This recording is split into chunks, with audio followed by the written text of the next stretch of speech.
Good morning.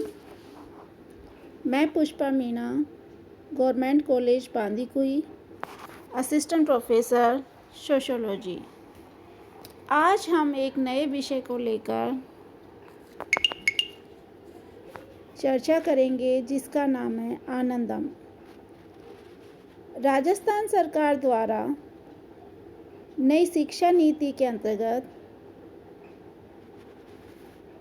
या नई शिक्षा सत्र 2020-21 में विश्वविद्यालयों के साथ साथ सरकारी कॉलेजों में एक नए विषय के रूप में आनंदम विषय को रखा गया है।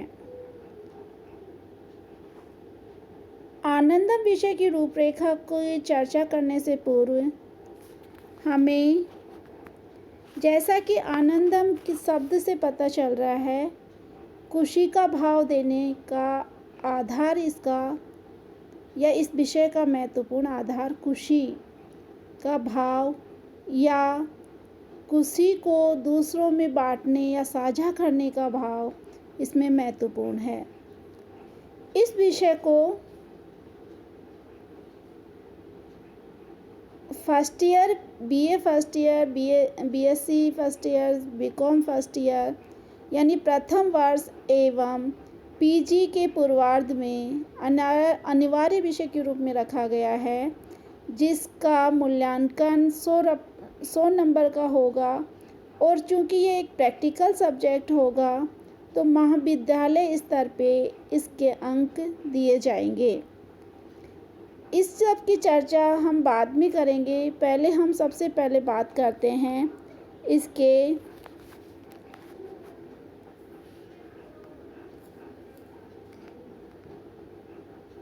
रूपरेखा क्या है, इसकी कार्य प्रणाली क्या है और किस तरह से इसको बांटा गया है।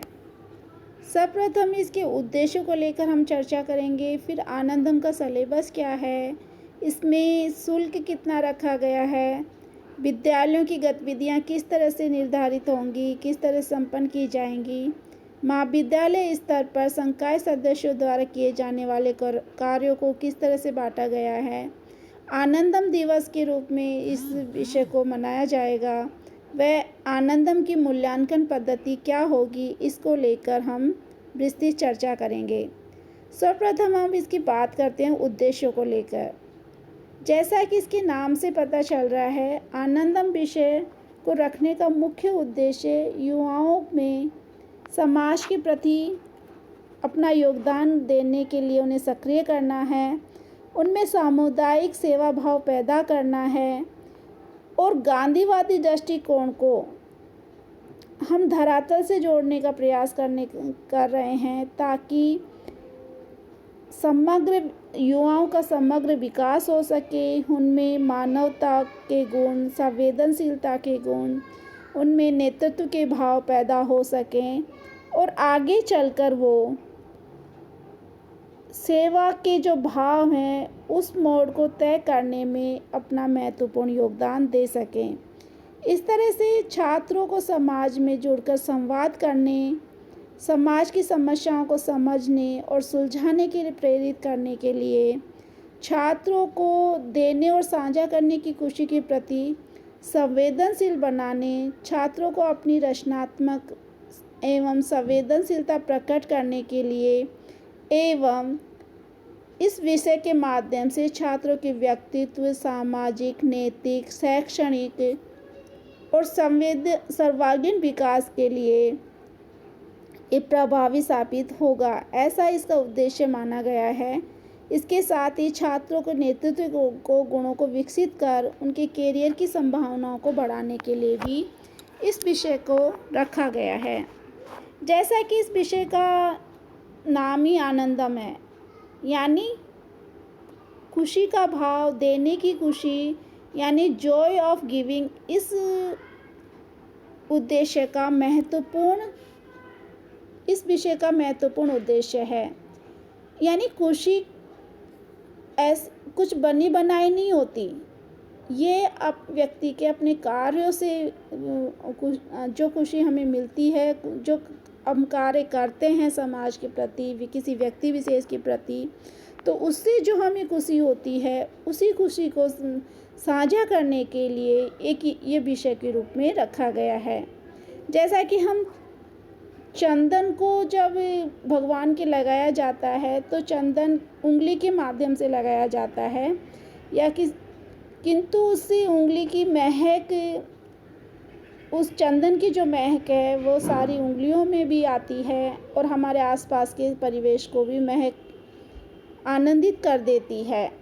इसी तरह से जॉय ऑफ गिविंग भी व्यक्ति के जीवन को एक सकारात्मकता की ओर ले जाती है, और वो जो खुशी उसे जो मिलती है, और ये जो खुशी मिलती है उसको साझा करने के लिए जो काम करता है, वही आनंदम विषय के अंतर्गत रखा गया है।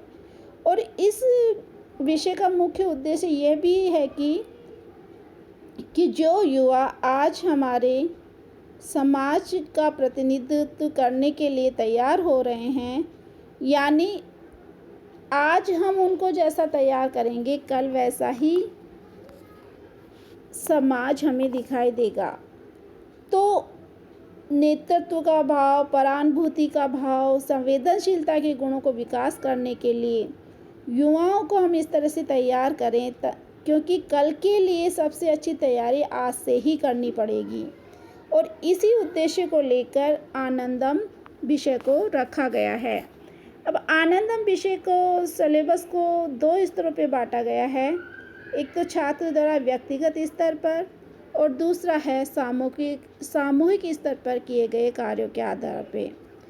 आनंदम विषय शुल्क को लेकर सामान्यतः बच्चों में, विद्यार्थियों में कुछ शंका हो सकती है, किंतु इसमें स्पष्ट बताया गया है कि महाविद्यालय स्तर पर आनंदम के लिए कोई शुल्क नहीं लिया जाएगा। यह एक प्रायोगिक विषय है, प्रैक्टिकल विषय है, और जिसके लिए महाविद्यालय के जो नियमानुसार प्रायोगिक शुल्क लिया जाएगा वही निर्धारित होगा। महाविद्यालय स्तर पर इस पर कोई शुल्क नहीं लगेगा। अब चर्चा हम करते हैं छात्रों व विद्यार्थियों द्वारा किस तरह से गतिविधियां संपन्न की जाएंगी। विद्यार्थियों की गतिविधियों को हम 2 भागों में बांटकर देख सकते हैं, एक व्यक्तिगत गतिविधि के रूप में और एक सामूहिक गतिविधि के रूप में। व्यक्तिगत गतिविधि के अंतर्गत जैसे हम इलेक्ट्रॉनिक उपकरणों को बंद करने की जैसी गतिविधि कर सकते हैं। व्यर्थ में पानी बह रहा है तो नल को बंद करके वो गतिविधि संपन्न कर सकते हैं।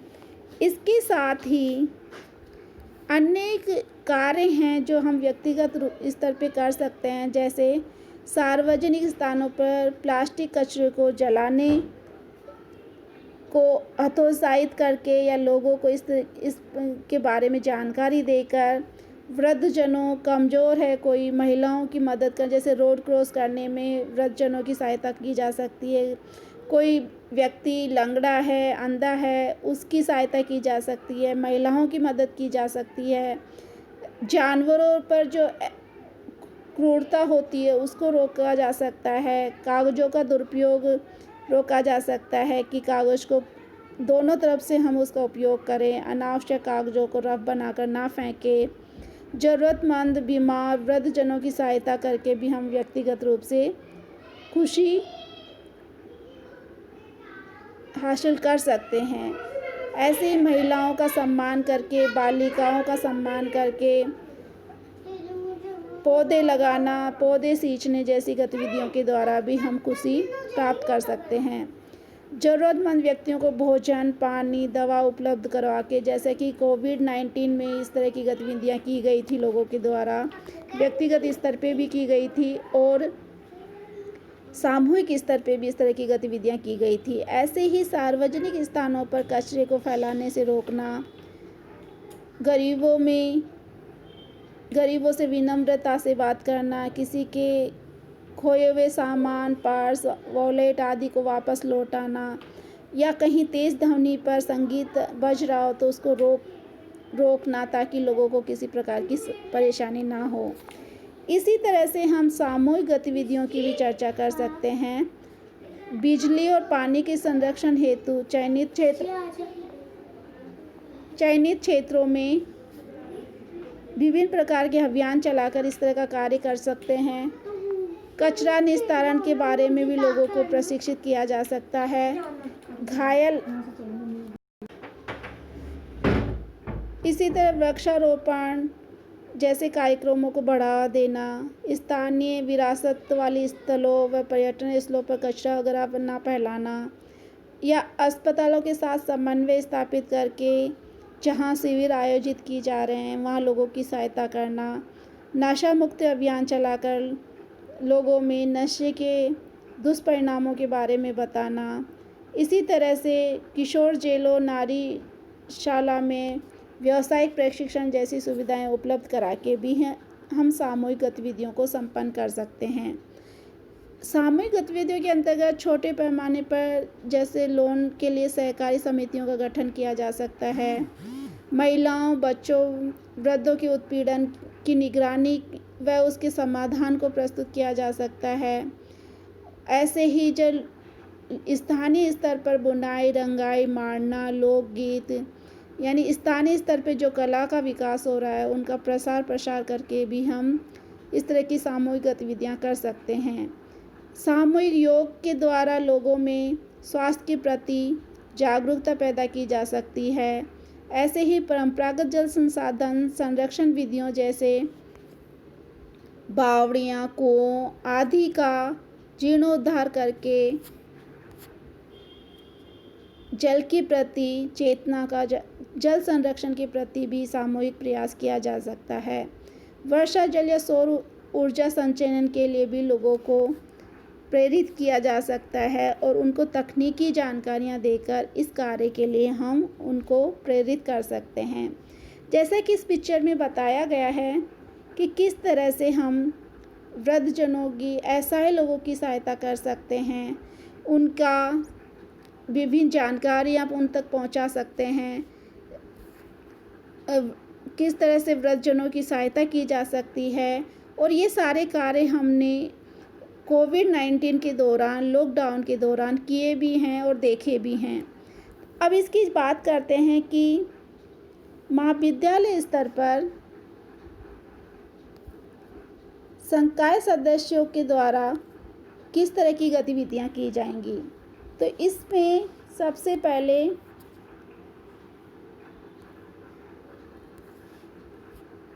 एक फैकल्टी मेंबर को मेंटर के रूप में चुना जाएगा।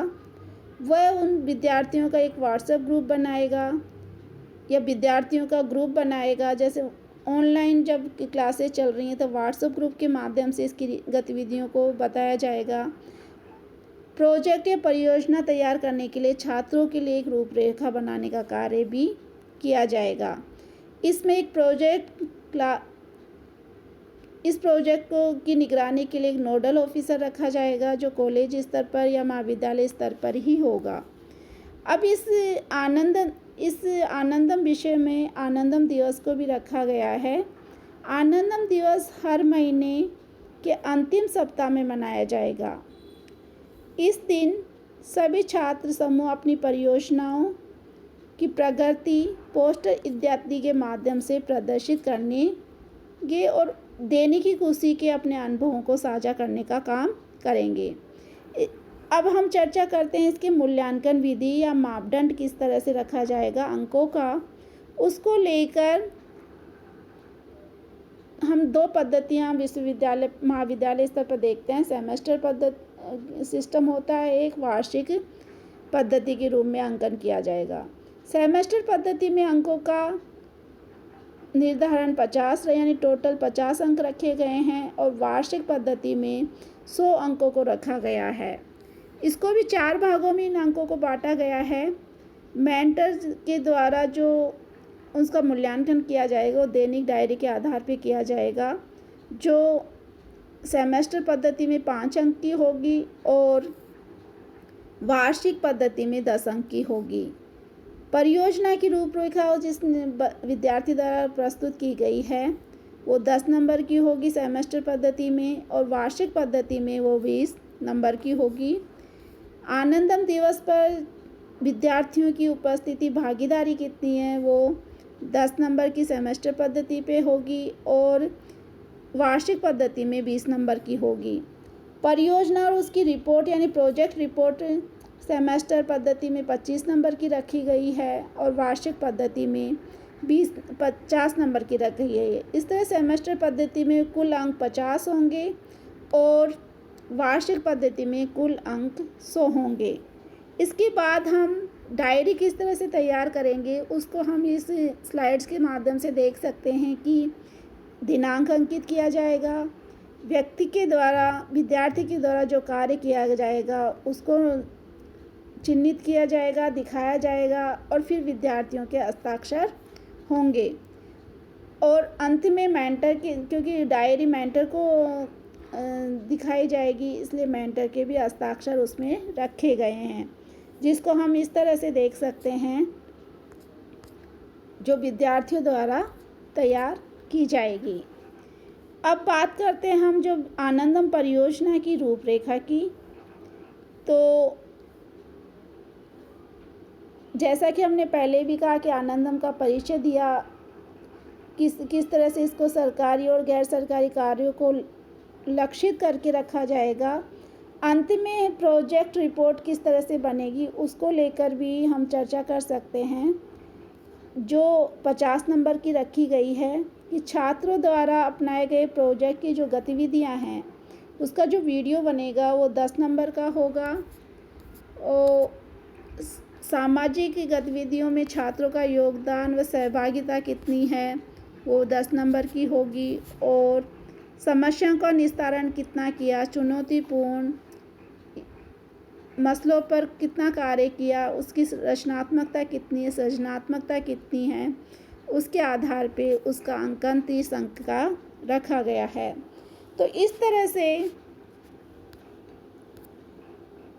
तरह से आनंदम विषय को रखने का मुख्य उद्देश्य युवाओं में एक अच्छा कार्य करने का भाव पैदा करना है, एक ऐसी खुशी जिसको वो दूसरों के साथ साझा कर सके और उसको अंदर से जो भाव पैदा हो खुशी का, ताकि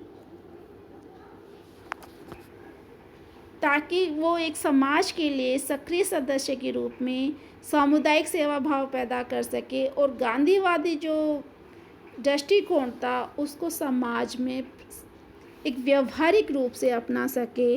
यही आनंदम विषय का मुख्य उद्देश्य है और इसीलिए राजस्थान सरकार द्वारा इस विषय को एक अनिवार्य विषय के रूप में रखा गया है। धन्यवाद।